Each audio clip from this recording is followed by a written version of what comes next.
The song that did the best was A View to a Kill. Which one was that? That was from the movie A View to a Kill.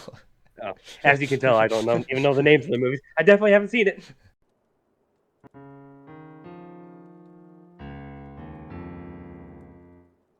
Welcome to the Tairimo Boys podcast. I'm your host Cody. With me in second chair is the boy who prefers to do a bank heist with a rusty shank rather than a over elaborate satellite weapon. It's Jeremy. I like to do the old-fashioned way. With me in third chair is the boy with the heart and the eyes of gold. It's Ryan. What's going on? Today we've decided to step into the James Bond series by reviewing the 1995 James Bond film GoldenEye, famous for the video game GoldenEye 64. Good memories. Bad memories for me. Bad memories. Ryan, why are there bad memories? Because I remember playing it at our grandmother's, and I was about, I couldn't get through a door or something, and I couldn't turn around, and I was like, this game blows. And you looked at me and you went, no, you blow at it. Well, Ryan, facts are facts. The game doesn't suck, you do. But this is a review about the movie, not the game, even though we're probably going to be talking a lot about the game. So, GoldenEye, I'm going to start off with my first thoughts. This is my favorite Bond movie. I absolutely love this movie. There's always something going on. It's action packed. And as we get later on the review, I'll start talking about some older Bond movies. But it feels like there's always something happening here. While in some of the older Bond movies, there's just too much dead, wait and see kind of filmography. Jeremy, what about you? Absolutely favorite Bond movie ever. I'm not very familiar with a lot of the older Bond movies. I did remember GoldenEye. I've seen all the Daniel Craig stuff, but this is by far my favorite. It's just entertaining from start to finish. The one-liners, the quips throughout the entire movie are always there. Like it's always on track, always on beat. There's always something good going on. She always liked a good squeeze. Don't we all? What about you, Ryan? It is one of my two favorite Bond movies of all time. Is the other one Casino Royale? That is correct, sir. That is a good I'm one. very biased toward GoldenEye because it was the first Bond movie I ever saw in a movie theater. Thinking it over, I think the only Bond movies I've ever saw in theaters was when me and you went and watched Skyfall, and then I went and watched Spectre on my own. We went and saw Skyfall. Yeah, we saw it together. What an okay movie that was. Yeah, it was okay. There's no GoldenEye. Tairimo Boy certified okay. So, with first thoughts done, I've got to ask the question. Jeremy, who's your Bond? Who is my Bond? I'm gonna say Pierce Bronson. Is that how you say his name? Pierce Brosnan. Brosnan. Yep. Oh, close enough. Yeah, he's my favorite. Ryan? You know, a while back I would have said Daniel Craig, and then he kept making Bond movies. I'm gonna have to split it between Daniel Craig and Pierce Brosnan. They both had really solid first entries. So, I'm going to side with Jeremy more on the... Because Pierce Brosnan is my Bond. But you got to remember, we're almost middle-aged guys, so... We weren't around for Roger Moore and Sean Connery and Timothy Dalton and George Lazenby and like there's another guy in there. Sean Connery. That's all right. Now I will say that my second favorite Bond is Roger Moore, and that would be a controversial statement. Oh, Fun fact for the audience at home: Roger Moore, he was in the most Bond movies. How many Bond movies are there? I don't even know. Uh, There's a lot of them. yeah, I saw the number earlier. 25 or 26, I think. I think it's one of those two. Hold on, I'm looking this up. 27. No, wait, 27. 25. I don't know how. Why these answers are different. They didn't want to count two of them, maybe. Okay, I'm getting two different answers. I'm getting 27, I'm getting 25.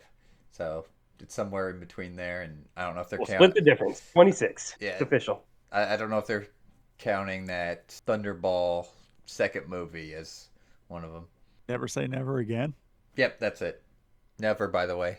Yep, this list is considering Never Say Never Again as one of the Bond movies. Fuck, you know what? I'm gonna have to go with Pierce Brosnan as my Bond. 100%. There we Time go. to think it over. For 100 across the board. So, Termo Boys consensus. And my boy's certified Bond. Yep, Pierce Brosnan is our Termo Boy certified Bond. There it is. It's official. Can hang that up on a wall. Pierce would be so proud. So here's the thing about Pierce Brosnan and Bond. Pierce Brosnan never got to star in a movie that was based on one of the James Bond books. All four of the movies he was in, they were just custom written scripts. Here's the next important thing. GoldenEye is the only good Pierce Brosnan movie. The other three suck. Disagree, but I'll let it go. I haven't even seen them. They're not very good, Jeremy. Even though Ryan disagrees. I like Tomorrow Never Dies. Was that the I second? don't like it as much as GoldenEye, but I like it. Tomorrow Never Dies. Is that the second one with the evil journalist? So Yeah, the typical journalist. yeah. Can't trust That's a the one journalist. with the- So moving on, here's the important thing about GoldenEye. GoldenEye, it's probably one of the most famous Bond movies. There's a reason I'm saying one of the most famous because you've got stuff like Goldfinger and Casino Royale is also popular. But GoldenEye is notoriously, well, notorious kind of implies a bad thing, but I'm trying to think of the word. GoldenEye's, I think infamous is another bad word. All we I know is love bad this words. movie. It's all kinds of terrible. It's not terrible, Ryan. It's not. It's great. But you keep dropping synonyms for bad. I can't think of good synonyms because I'm such a negative person. You're negative Nancy. So, GoldenEye, it is well regarded, there we go, There you go. as a Bond movie. And it's kind of spawned a franchise due to the video games. The GoldenEye 64 video game, which we've kind of briefly touched on, it's one of the most well known video games in history. It's really what started the whole multiplayer shooter thing, even though I think some other game came out like a year before it that also had the same multiplayer, but GoldenEye was the one that everyone played together. Because it just did it better. Ah, the memories. Yeah, and here's a little fun fact for you. The multiplayer for GoldenEye wasn't even supposed to be in the game. Nintendo didn't approve of it, and they ended up slipping it in at the last minute before they could be shut down. Shame on you, Nintendo. I want to have fun with friends. Because of GoldenEye's well-regarded status, it's spawned a bunch of other video games. In the 2000s, there was another game called GoldenEye Rogue Agent. The basic synopsis of the game is that you play another 006 agent, and he's kind of dealing with some of the Bond villains. He ends up losing his eye to Dr. No, and whenever the whole events of Goldfinger are going on, and he gets sent to help Bond stop Goldfinger at Fort Knox, and stuff happens where Bond ends up getting killed, actual killed, pretty as far as I could tell, and the agent has to go. Basically, Rogue joins up with Goldfinger and gets a golden eye, cybernetic eye put into his empty eye socket. Then Ryan, you might remember this. They eventually remade GoldenEye for the Wii, and it was just awful. I remember that. Pepperidge Farm remembers that too. They basically modernized the movie, and I think it had Daniel Craig Bond in it too, where they just completely changed the plot, and everything we knew and loved was completely gone. That's a shame. I didn't know that was on the Wii. The only Wii game I ever actually played was The Godfather. So let's get into the movie. This movie, like I said, there's always stuff happening, and it's just completely memorable. We start off with the dam sequence where Bond is skydiving in. Well, not really skydiving, but bungee jumping in order to into a lower section of the dam. A little fun fact for you guys: that scene, that's actually one of the longest bungee jump scenes ever recorded. That is pretty cool, actually. How many takes did they have to do? 5. 4 of the stuntmen got killed. Word's too long. No, but seriously, the stuntman that recorded that, he was one of the fighter pilots that Zinnia shot when she was getting ready to steal the helicopter. But anyways, the opening sequence, he jumps in the dam, infiltrates the facility. Of course, he enters through the bathroom. Most well-known thing. He's the guy in the shitter. What a way to go out, taking a shit, and then there's a guy breaking in to the vent above you, kills you. What a way. But the scene's really well known because you got the facility infiltration, guards come in, Got Sean Bean playing 006, Alec Trevelyan. He gets executed, Dr. Evil quotes, and Bond has to escape by chasing after a plane that's trying to take off from a mountaintop. I don't know how you get from the bottom of a dam to the top of a mountain, but it happens in this movie. Because it was cool. That escape sequence is so great. But Bond drives like a motorcycle to get, or maybe just jumped in originally. He gets thrown out. Then he gets in the motorcycle, drives it back, and as the plane's just going off the side of the mountain into the ground, he gets back in and pulls up and escapes. Just amazing. With a lot of explosions. It's And a then, great scene. yep. And then the opening sequence plays. So another little fun fact for you: the Bond songs that they all make for the intros of these movies, they tend to end up in the music top 100 list. The song that did the best was A View to a Kill. Which one was that? That was from the movie A View to a Kill. Oh, as you can tell, I don't even know the names of the movies. I definitely haven't seen it. That's the one with Christopher Walken as the bad guy. Yep, definitely haven't seen it. That was a Timothy Dalton movie, right, Ryan? No, that was Roger Moore. Are you sure? Dalton did. Yeah, Dalton did License to Kill and The Living Daylights. He was only in two. Yep. I know Lazenby was only in Her Majesty's Secret Service. Yeah. Do you have the fun fact about Timothy Dalton and GoldenEye? No, I don't. Because I won't step on it if you do. I don't. Apparently he was the one that was supposed to do this movie. Was supposed to do GoldenEye. And then they waited too long to get it in production, so our favorite Bond took over. Just swept everybody off their feet. I've heard that before, but I didn't have it written down to mention it during the review. But I've thought about this before, but you can kind of see a transition into like the Pierce Brosnan Bond. Like you start with Sean Connery, and then transitions into like more goofy Roger Moore, and then George Lazenby's in there somewhere, and then you go over to Timothy Dalton, and he's starting to get more of a serious Bond, and then you transition into Pierce Brosnan Bond, which I think the transition from Dalton to Brosnan is like really well done because they look kind of similar, and they have the same attitudes. What do you boys think? Jeremy, you probably don't know anything about Dalton. I was gonna say I only know two Bonds, so Yeah, I agree. Lazenby was actually right after the first Sean Connery. The first time Sean Connery quit, Lazenby did his movie, and then everybody was like, "Yeah, I'm gonna have to go ahead and get Sean Connery back." So they got Sean Connery back, and then Sean Connery was like, "I don't want to do this anymore. Fuck James Bond." And then we had Roger Moore. I stopped at Sean Connery. Like I said, I like Roger Moore Bond. Like I just like how silly it is. I mean that's the big thing is so the Bond movies the tone's like all over the place. You get more silly like Roger Moore, or you'll get like extremely serious with Daniel Craig. And you get more action packed stuff with Timothy Dalton and Pierce Brosnan. And then I don't think I mentioned this. Brosnan I kind of mentioned it, but Brosnan he really got screwed by the fact that 3 of his scripts kind of sucked. 2 of his scripts. 3, Ryan, 3. 2. I'll die on this hill. I know nobody likes Tomorrow Never Dies, but I like it. We all have our tastes. So, next up, Jeremy has an idea for a new segment called The Boys in Action. So, do.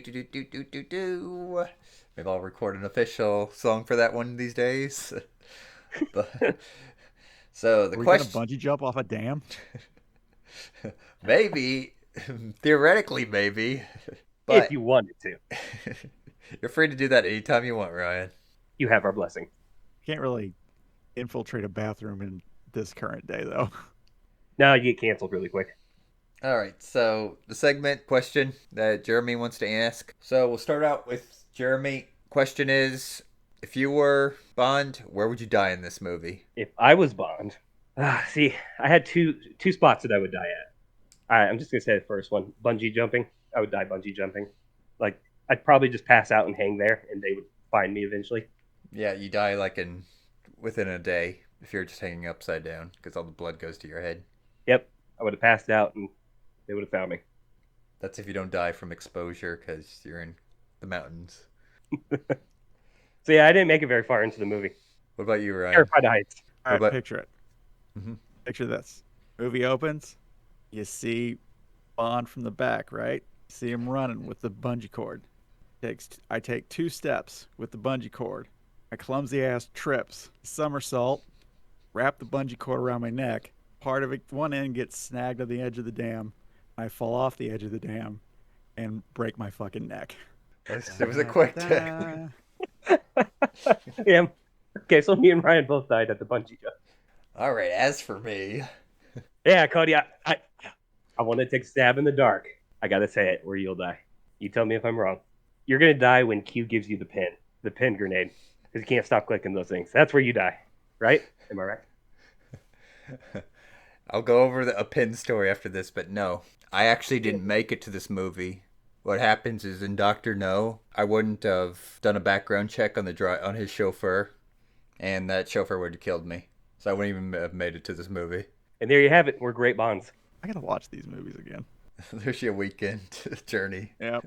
Or just wait for Thanksgiving. I was gonna say Thanksgiving's coming up, 2 things you get on Thanksgiving: parades and Bond marathons. and British spies. So, time for another fun fact. I'll throw this kind of as a trivia question. Ryan, I think you'll probably know it more, but so I'll start with Jeremy. Jeremy, Sean Connery was not the first pick for Bond.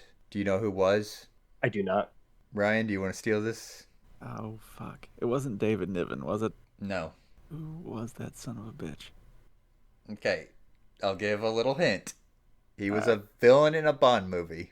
Well, that hint doesn't help me. It doesn't help Jeremy because he's not that familiar with older Bonds. Was it Christopher Lee? Yes. I don't know. He was the first choice. Yeah, he was originally the first choice. What's the name of the I guy can see who? that. Yeah, Ian Fleming. I think him Ian and Fleming? yeah, him and Christopher Lee. I think were cousins. I think they were also cousins with J.R.R. Oh, that's Tolkien. right. Yeah. And then maybe Alfred Broccoli, who directed all the earlier movies. I think he was also part of the family too. Don't quote me on that one. But originally they wanted Christopher Lee to play Bond, but didn't really work out. And eventually he played Scaramanga in The Man with the Golden Gun. What was it you used to call the golden gun in the GoldenEye game? Golden Gun. I think that's No. basically it. It was like big motherfucking gun or something. You're thinking Doom. Was it Oh, Doom? yeah. Definitely Doom. Doom's got the big fucking gun 9000. Yep. So the pen thing Jeremy was talking about. So one of the henchmen in this movie, his name's Boris. Probably one of my favorite characters in the movie. He's supposed to be like this nerdy Russian computer programmer and hacker. And but in a bunch of scenes, he's sitting there twirling a pen around and clicking on it every once in a while. And I always liked this. So back when me and Jeremy, we used to work together, I was stuck at a counter position in the store and I had a pin all day. So I was like, you know what? I want to learn how to do the Boris pin twirling thing. So over the course of a month, I learned how to do that. It was quite an achievement. And that brings me back. I still do Were it to you the invincible? a lot more invincible than Boris was. But yeah, that just gets us into the next thing. Like all the characters in this movie are like really unique and have their own like quirks to them. Agreed. You got Boris just doing his pin twirling. He's like a sex pest where he needs to have a talk with HR about sexual harassment. But all those passwords, they're like they're like word games. It's like they're right in front of you and they open large doors. So the guy's a sex pest, so you think, oh, it's gonna be like tits or something. Like, no, it's knockers. Like, yeah, knockers another word for tits, but it makes sense that like knockers on a door. And another one is like you sit on it, but you can't take it with you. And at one point in time, like the Bond girl Natalia, she's like trying to guess this password while they're on a time limit, and she's like sitting there putting on all these words for like ass and butt. And she's like, she asked Bond, and he's like, chair. It's like, she's like, oh, you gotta be kidding me. But he's just, a few times in the movie, he's like, I am invincible. Whenever he succeeds at something. Till the end of the movie where he survives the whole cradle explosion and then ends up getting killed when some liquid nitrogen tanks explode behind him. Not so invincible. Yeah, he was invincible. Ack! And there goes HR's worst nightmare. The problem took care of itself. Then you got Zinona Top, one of the famous pud names. She's a sadomasochist. I think that's the word for it, right? Yes. Ryan Don't ask me knows. how I know, but yes. Yeah, famous character in this movie. Kind of a stronger woman that chokes men out with her thighs. But you can tell in the movie she gets like turned on from killing people and just causing like general mayhem. Be a good way to die. On the top's thighs. The Admiral sure had a smile on his face. His corpse I did would too. anyway. Then you get the main villain, Alec Trevelyan. He was 006, assumed to be executed. Now, here's your little fun fact. The movie really doesn't mention this, and I actually read this before the review. The opening scene, like I was telling you about with the dam and eventually the plane escape, there's like 7 to 9 year time skip between the rest of the movie. Didn't know that. Yeah, the movie really doesn't make that clear, and the characters don't age. They're timeless. But we've gone over the intro, so just basically the rest of the gist of the movie. Natalia, she works with Boris as she does guidance, computer programming for satellites. In Russia, they've got two satellites up in the sky called the GoldenEyes. They're called the GoldenEye, but there's two of them, so it's really GoldenEyes. And they're basically EMP satellites where they seem to be single use, and whenever they're used, they shoot down like a giant EMP. Of course, an EMP is going to completely knock out all electronics permanently. So, Alec Trevelyan, we didn't talk about him when it comes to henchmen, but his backstory is basically he was a Cossack, and his parents got screwed over with the whole British thing that happened with them. So he wants revenge on them. So his ultimate plan is to rob a bank.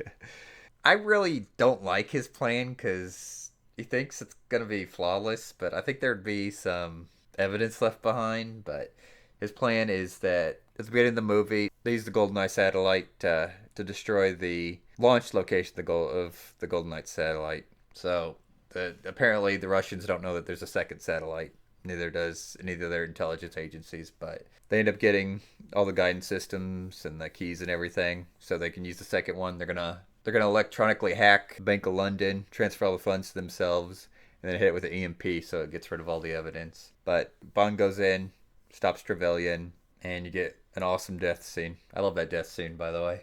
Was a great death scene. Very intense. Was there ever a 006 in any of the other movies? So I knew Jeremy was going to eventually want to ask the question whenever we died. So I was watching a little bit of Doctor No. I wasn't like full attention watching Doctor No. I was like waiting for like when's the first time Bond would have gotten killed. The guy killed at the beginning of Doctor No by the Three Blind Mice. I think he was 006, and I think they've reused it in other times in other media. Ah, I see. Makes sense. And Ryan, you're more familiar with like the more modern movies. The last Bond movie was didn't they give that lady the 007 number? 007. Yeah.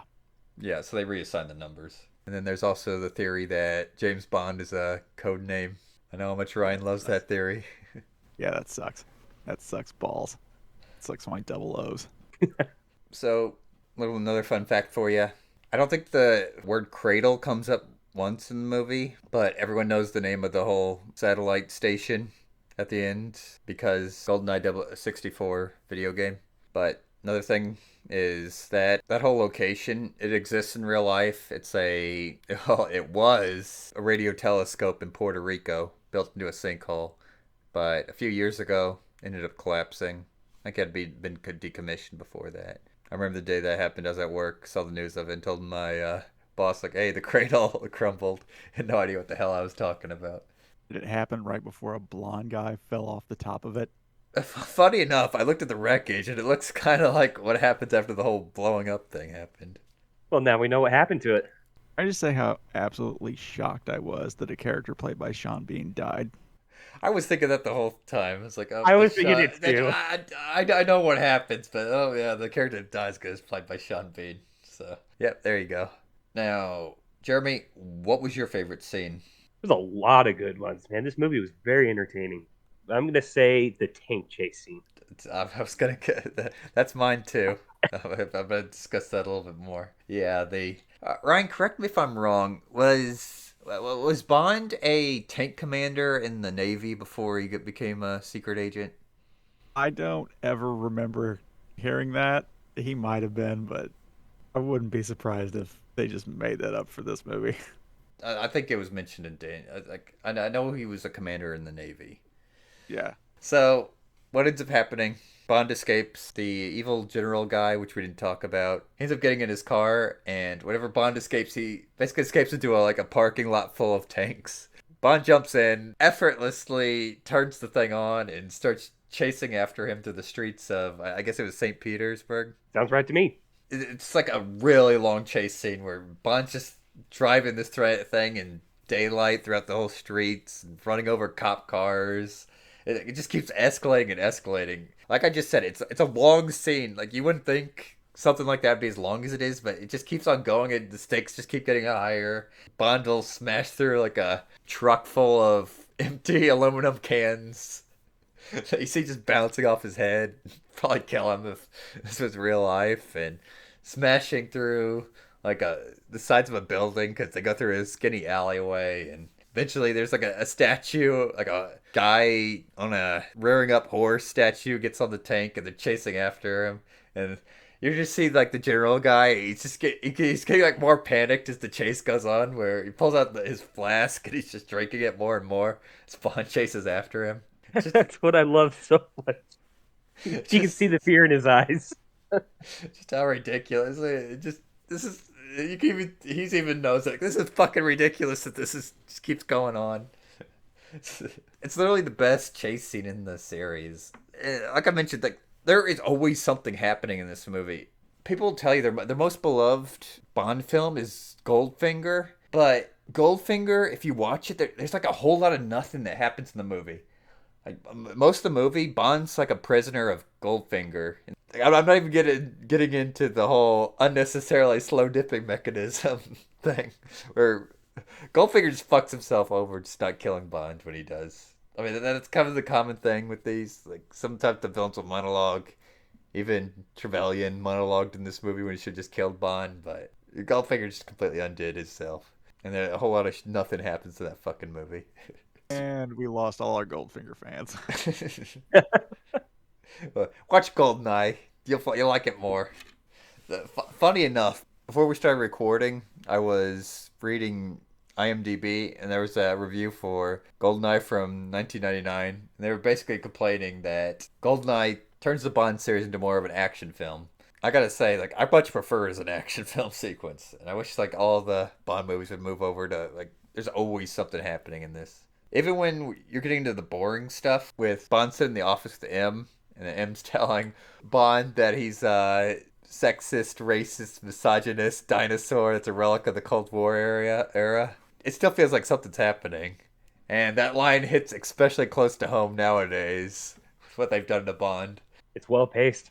Like you said, there's always something going on. And even to mirror what you said, even when you're at the boring stuff, the dialogue is great. There's a whole bunch of one-liners and quips. It keeps you entertained even in the boring spots.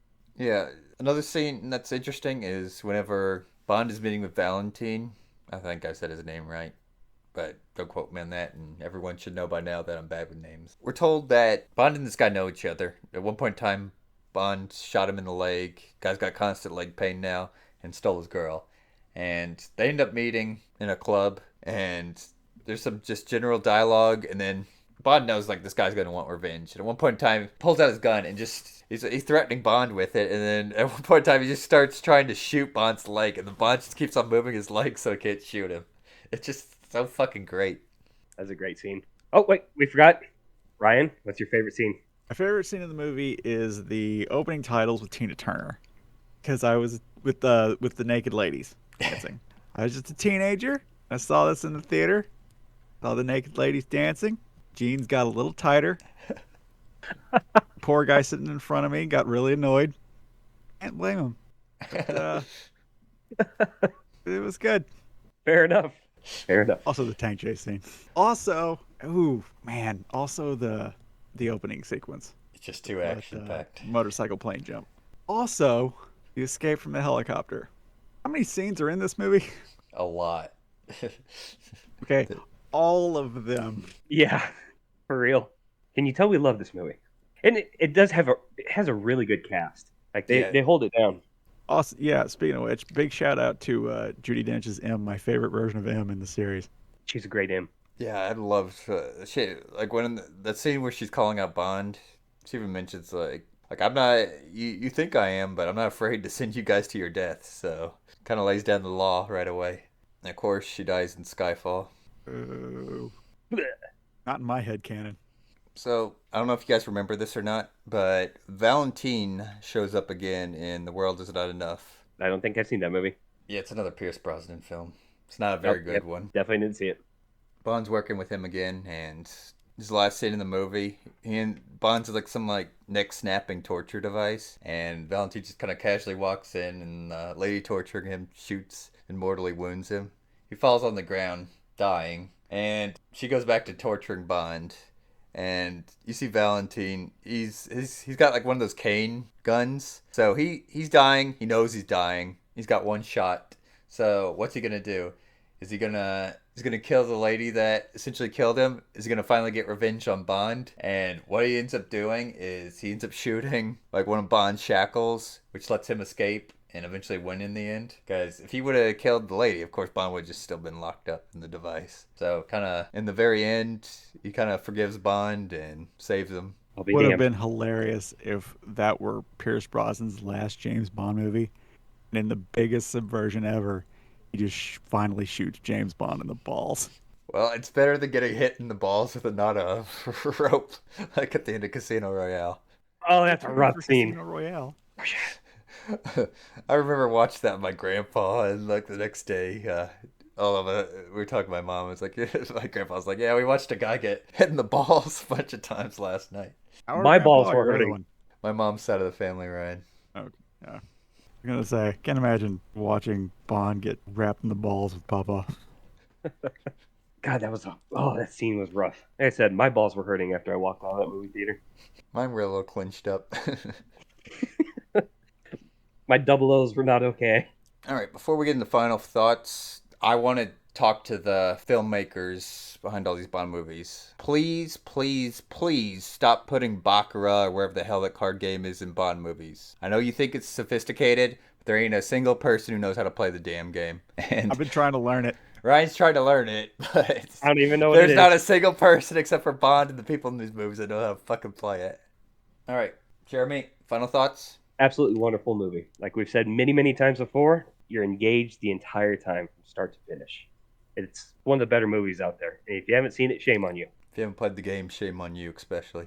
Extra shame. If you get stuck at a door, shame on you. What about you, Ryan? Greatest Bond movie of all time, aside from Casino Royale, one of Pierce Brosnan's 3 great James Bond movies as well. Boo. I wish they would have given Brosnan better scripts. Me too. For my final thoughts, like I mentioned, absolutely great movie, even better video game. Just non-stop action in this movie.